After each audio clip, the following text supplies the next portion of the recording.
De olho no mundo, de olho em você.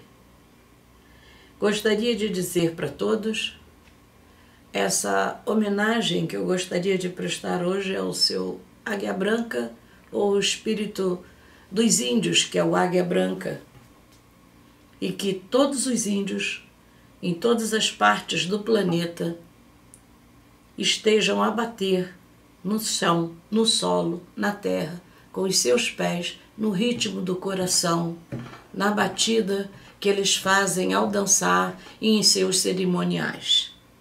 Conheci índios em todas as partes do mundo.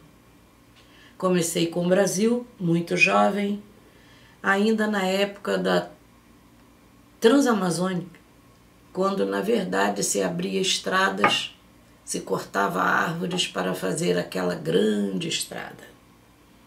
E lá fui ver o que acontecia com os índios e ali foi meu primeiro contato. Devia ter mais ou menos uns 20 anos. Nessa época eu estudava em Sociologia e mais Organização Social e Política do Brasil e do mundo. Ali eu estive em contato com a raiz da terra. Depois para a região mais centro-oeste, Goiás, lá para cima, Amazonas, Pará. Depois resolvi ir para o sul do país.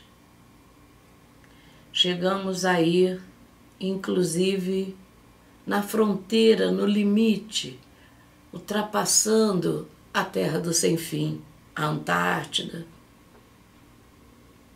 Depois resolvi subir para o Nordeste, Palmeira dos Índios, com todos os nossos índios queridos, porque afinal de contas,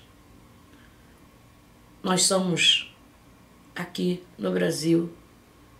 Os índios foram quem receberam os portugueses, espanhóis, holandeses, franceses, que trouxeram os escravos negros para o Brasil, que na verdade muitas eram princesas da África e que foram enganadas, raptadas, lesadas, sendo trazidas para o Brasil e até para outros países ou colonizações na época.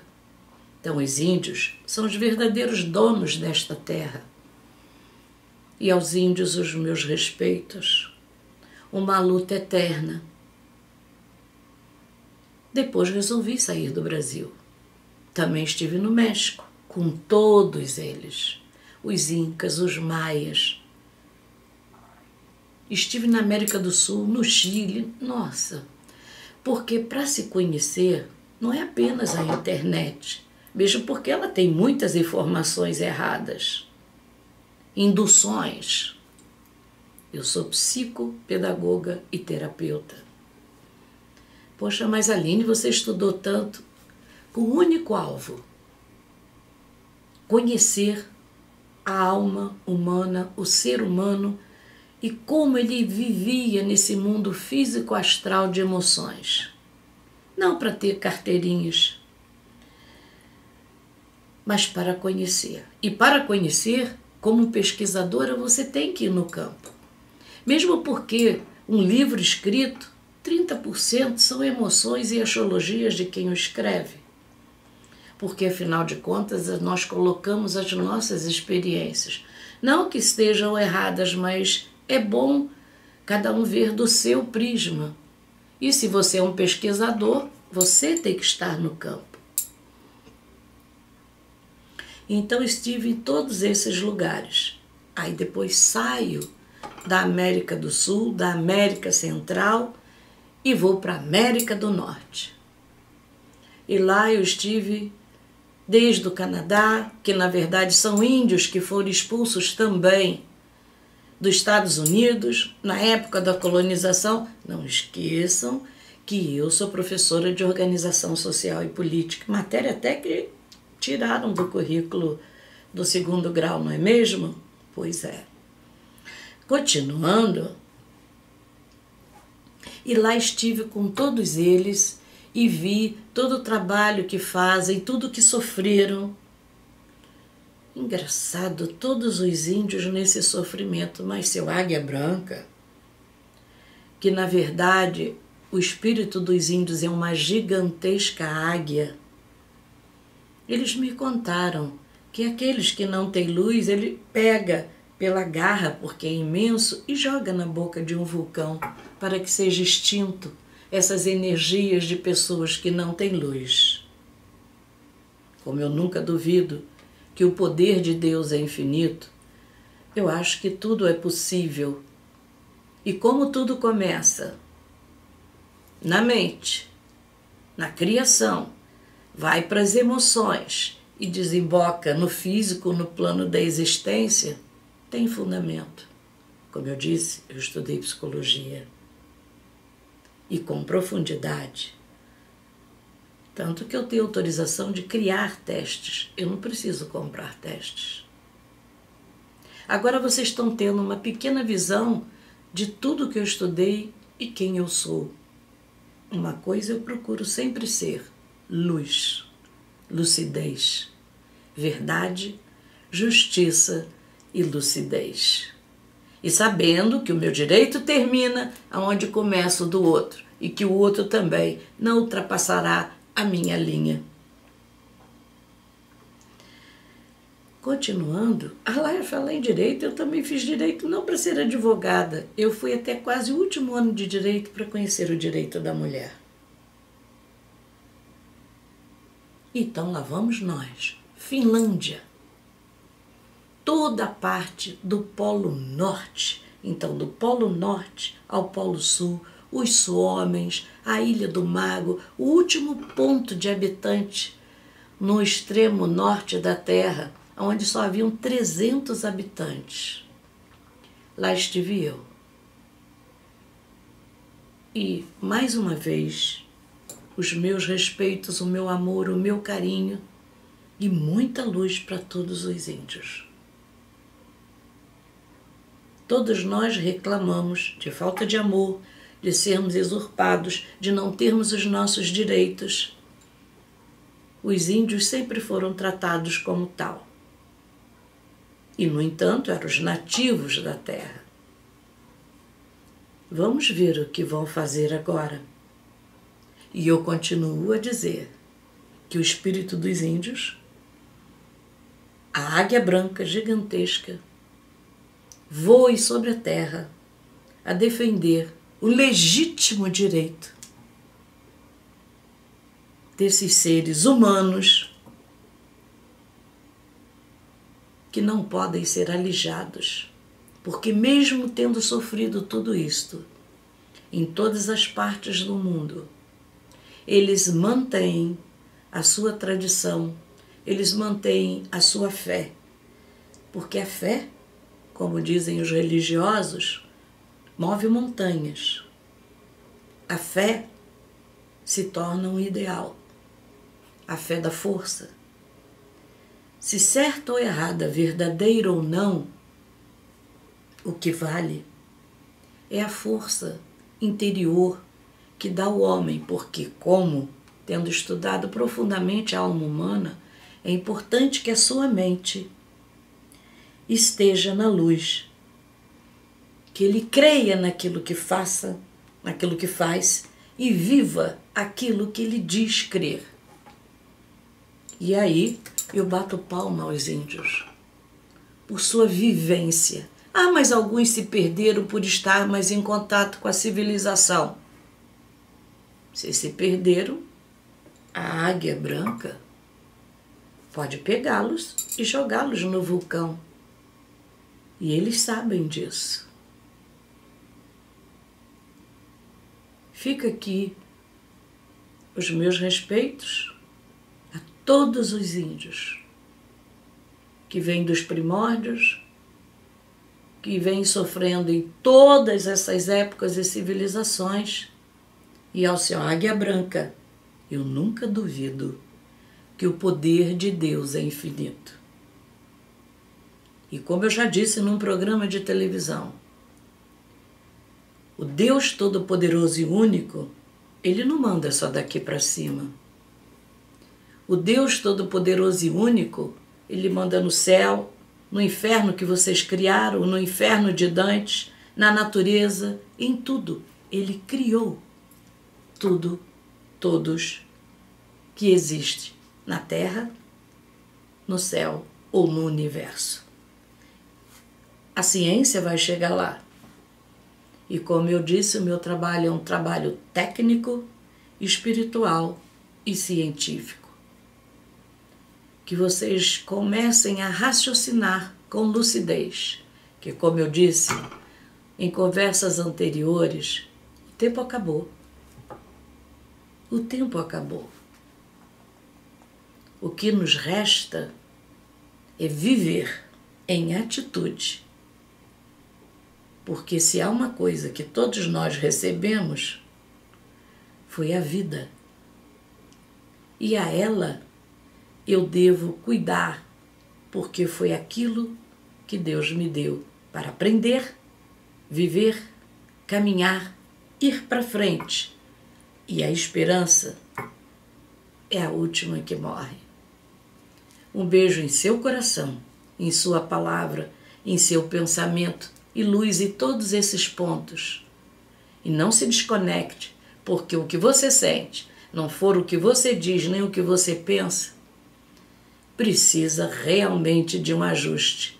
E falando para os mais jovens, como se fosse uma máquina, tudo tem que estar em equilíbrio, em ordenação, para que ela funcione. Físico, emoções, a mente. E que a luz esteja na terra, com todos aqueles que aqui habitam, em mim e em vocês. E eu falo desse equilíbrio do coração, da palavra e do pensamento. Retornei a falar do seu águia branca, o espírito dos índios, porque hoje, no mundo, não é apenas no Brasil, vivemos de extremismos. Capitalismo extremista, poder extremista, tudo extremista. Ou vai demais para a esquerda ou vai demais para a direita. Falta equilíbrio. Vamos então seguir com aquilo que acreditamos, mas no equilíbrio. Todo extremismo ou confrontos de destruição faz parte de uma grande destruição de um ser humano sobre o outro. Lembra que eu disse há muito tempo atrás que estavam jogando seres humanos contra seres humanos. Só que uma avalanche não se detém. Como já dizia meu grande professor Bivar, que uma vez me levou para ver a saída do Maracanãzinho e disse: faça suas experiências, grite para ver o que acontece aqui no meio da massa. Apenas um grito e saiu todo mundo desgovernado. Eu tinha 20 anos, porque a primeira faculdade ou universidade eu terminei com 22.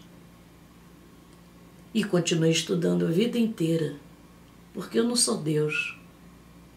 Eu não sei tudo. O que eu sou é imagem e semelhança de Deus, como todos nós. E eu, por um foco, por uma meta, por um objetivo, eu norteei toda a minha vida, que era procurar entender, nesta vida, a alma humana. E para isso, tive que fazer um estudo angular, em todas as áreas, para entender como funciona e como se manipula esse povo todo sem saber que está sendo manipulado, o que eles sentem, a sua raiz, a família, a genética. Ao meu querido doutor também, Mário Bacelar, um dos maiores eugenistas do Brasil. Hospícios, hospitais, assistindo ao nascimento de crianças que na verdade eram um misto de seres humanos e animais. Todas essas experiências eu assisti. Porque se você quer saber, não adianta inventar. tem que entender, pesquisar, ir para o campo, estudar muito. E agora, Aline, que você conhece a alma humana? Uma lágrima desce dos meus olhos. Eu diria que o ser humano poderia estar hoje em conhecimento e avanço, não é avanço apenas tecnológico, mas do seu ser, em paz consigo, consciente do que faz, gostando de viver, no nível 5. E hoje ele ainda está passando para um nível 3. Bastante atrasado por manipulação, por opressão. Vamos falar dos índios, vamos falar de civilizações opressoras, não apenas de sistema políticos atuais. Hoje, o que vocês estão vendo aí já é um limiar para um final de corredor, de transformação e reconstrução de uma nova época, porque como está, não vai ficar. Porque nem o ser humano, nem os governos do mundo inteiro aguentarão mais tamanha convulsão social. Isso já foi dito uma vez na França, na época da queda da Bastilha, isso já foi dito em tantas épocas da história da humanidade, mas o homem sempre repete os mesmos erros, melogomania. E hoje, essa melogomania se estende a extremismos. Por isso, aos índios, ao espírito dos índios, luz para eles, perseverança na luz e no equilíbrio. E para vocês, a mesma coisa. Por isso, ultimamente, eu venho dito, sempre tenho dito, luz na terra, que haja luz azul na terra, porque a terra é azul, a terra é um átomo neste universo. Vocês já tiveram trabalho em termos de astronomia, de olhar o nosso sistema, a nossa galáxia, você vê o pontinho que é a terra? Seria bom, porque eu estudei isso também. Que haja luz em você, porque afinal de contas, você foi feito imagem e semelhança de Deus. Tem que haver pelo menos luz azul em você, porque a terra é azul. E que haja luz em mim, para que eu tenha dignidade e dizer, ousar falar em Deus. Equilíbrio, luz, equilíbrio, esperança, verdade, justiça e lucidez, e que essa terra linda permaneça azul.